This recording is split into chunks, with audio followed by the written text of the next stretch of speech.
Hello, Film Fest Hamburg. I'm Xinyuang. I'm an art history student, and I'm here with you with the director Xinyuang. Nice to meet you. Hello. Nice to. And I watched your film before, and I love it. But it's very aesthetic film, but it's a little bit difficult for me to understand. So I have here a little bit question for you to answer. Okay. Okay. So the first thing catch my eyes is that you constantly change the effect and the styles of the camera work. And I was wondering if you pick up this kind of effect and for the function of the scene. For example, there's a negative effect for some things. If that effect describes the character moods, emotion, or so on. So, as for the effects, as you mentioned, at the very beginning, it exists in the script already. Mm-hmm. So, when I wrote the script, wrote the story, there are two kind of visuals in my mind. One will be captured by a standard camera, like the Arri Mira that we used for this film, and the other part will be shot by a DV, like a family DV. And for the effects that the different kind of materials is creating, I don't really want to explain it, like because I think it's more important that I put the effects there and how the audience is responding to it. I think that matters more than how I plan for them to feel, because as I have planned, they are different. I'm not trying to play any tricks, so the effects are very direct and clear.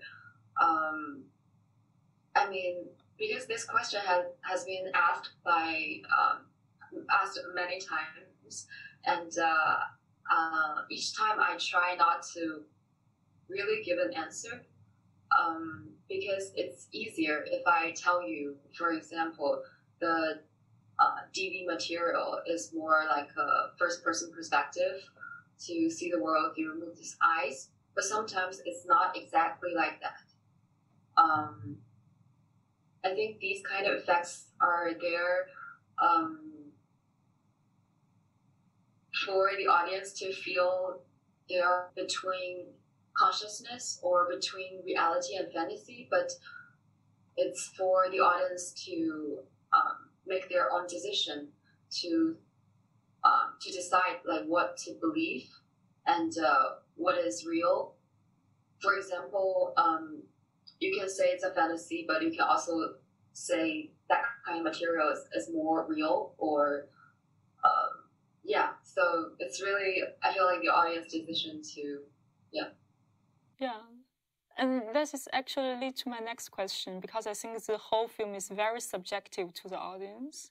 It doesn't have a like very classic story structure as in the other films, and I didn't get a very clear storytelling at the end, but I get a certain kinds of emotional impression.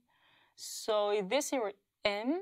Not to tell a story, but to evoke certain kinds of mood. And also want to ask you, what is your aesthetic inspiration? Because the whole film looks a little bit like impressionistic paintings somehow to me. So for the film, how should I say? I think it's for sure it's a narrative film, but I don't believe all narrative films are driven by stories. I think that's something very powerful in a way. Story grabs people's attention, and it leads you into the picture. But I don't think that's the only thing that matters for a movie or even for the audience. I think there are many ways to enter the world of cinema, and and also I feel like there is a story in the film, and in the history, I think almost all the stories have been told already. It's mainly about how we tell it. So I think there's still a story there, and I just don't. I just tell it in my own way. As for references, or I don't really have a model that I'm trying to follow, but I do watch films, and there are many directors or there are other visual artists that I respect. But when I try to make this film, I didn't have certain films that I tried to imitate, or because like to me it's really important to find the right locations and also the right cast, and for what they bring to me is more important than like filming styles or how I think the location and my cast really helps me to find the approach for the film. Yeah. Yeah, and I also totally agree with you with the narration of this film. This film really did tell some stories, and for me, it's like I get two main aspects from this film. One is the fragile relationship between Muzi and her family, and the other one is her romantic life. So there is it possible that somehow the lack of the care from her family affect her sexuality? And it's showing especially in the scene that she's kissing her mother. And is there any Freudian idea behind this?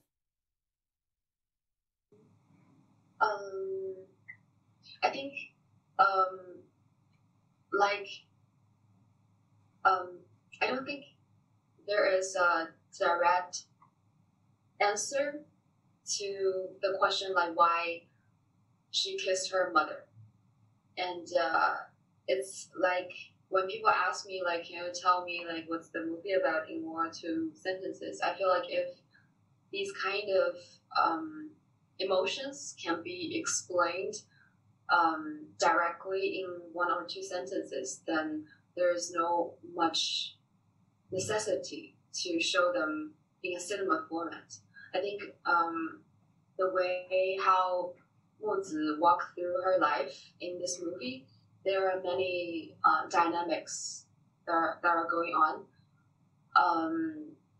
I think in her family, I cannot say it's because her family, like her father and her mother, have their own business going on, then she can only fill the blanks by finding other romantic partners. I don't think that's a direct connection. To me, it's more interesting to see how she comes back to her hometown. She has a position in her family, like a daughter, like a sister, but at the same time, these people's lives are going on without her, and that's fine for them. It's more about in an intimate situation, because you have left for a long time and people's lives are moving on. You are trying to find a new way to fit in, no matter if you choose to fit in or not. You're coming back to a familiar situation as a new person, and even if she cannot find belonging in her own family and she's meeting a new man and also she has a boyfriend, but you also don't see her having a really strong fixed position in her romantic world. So that kind of status of drifting in her life, I don't think it's like I can use her family to explain her romantic situation, but for sure, I think these are two main powers that are pushing her as she's drifting in her life. But there are also other facts, like when she comes back to her hometown, but the city is changing constantly. And so when you go back home, and if your home is changed physically, the only connection you can have with your hometown is mainly lie on the persons that you know. And if these people have their lives going on without you for a while, so it's really a process of finding belonging. Yeah. Thank you. And also about the title of the film. The title is The Cloud in Her Room. So what is the cloud and in which room? Because the Muzi appears in lots of rooms, but she always seems like a guest of those rooms. And she doesn't belong to any of the rooms. And is there any metaphoric meaning of those words in the title? And to you, like, what do you think? What do you think the cloud is?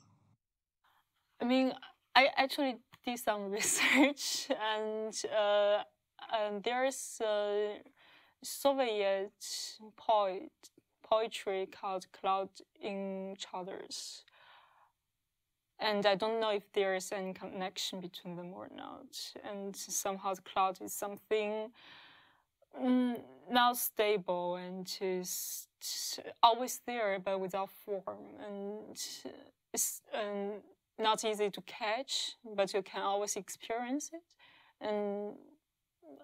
But I'm not the director, so I don't have a very I think it's a very interesting interpretation, and because the image came to my mind when I was writing it, and I think same as the whole film, like I didn't really target the audience to get certain meanings for the image, but I do feel like the title create a space for people's interpretations. So it's like great to hear what you just said.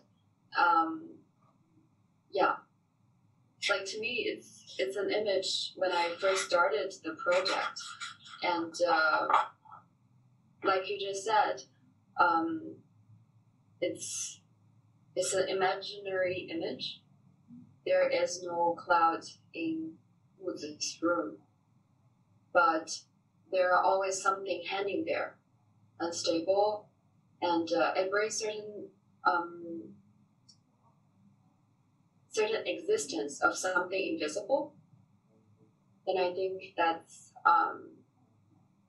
something that may help you, not help you, is something. Yeah, it's just a space.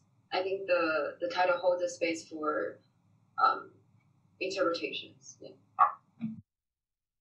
And also, means the film can come from something like from very personal place. It's described this kind of I don't know, alien feeling when one come back to her hometown.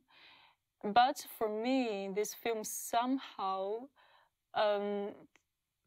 tells me a common social and moral problem exists in China. And so I want to ask you, because for me personally, I can relate to it very strongly. And so what do you have in mind when you write this script? And who is your audience? Because I can hardly imagine this film passing the Chinese censorship because all of the sexual scenes. But so it cannot reach the majority of the Chinese public. Yeah. So first of all,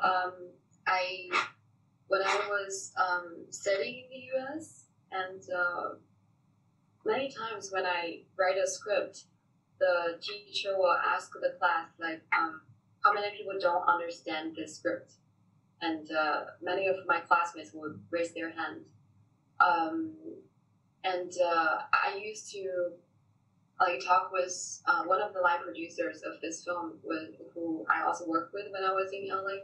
I said why people don't get my script, and he said that maybe you shouldn't expect all the people will embrace your film, So first, despite the Chinese situation, I didn't expect everyone to like it.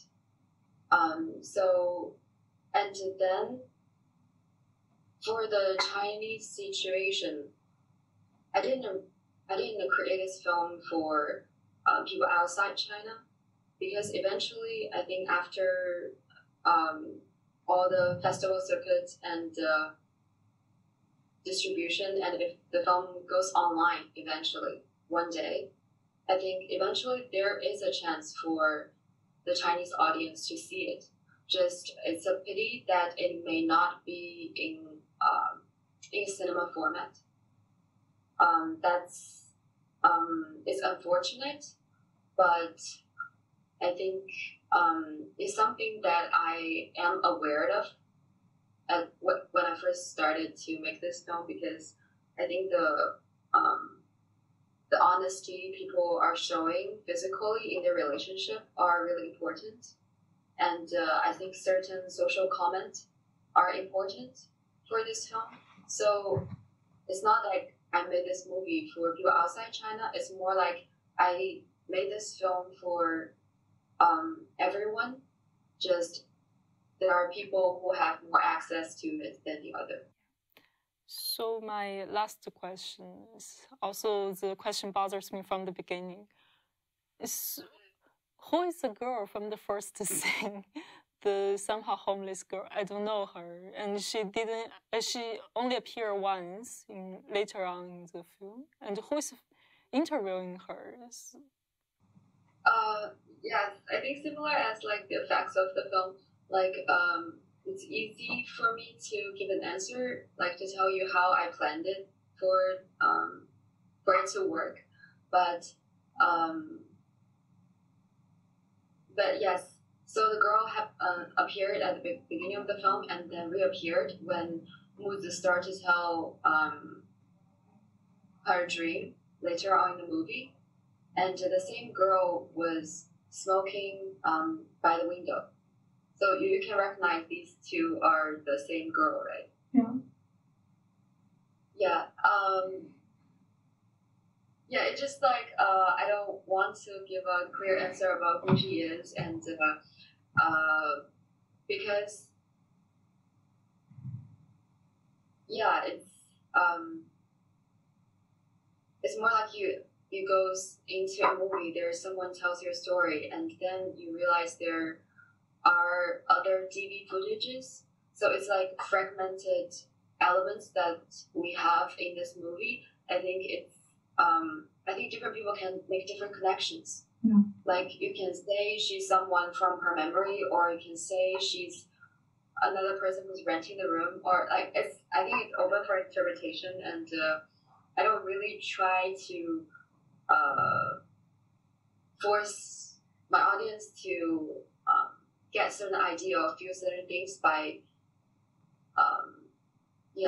so yeah, totally understand. Okay, thank you very much for your time and also for your wonderful film. Thank you for watching it.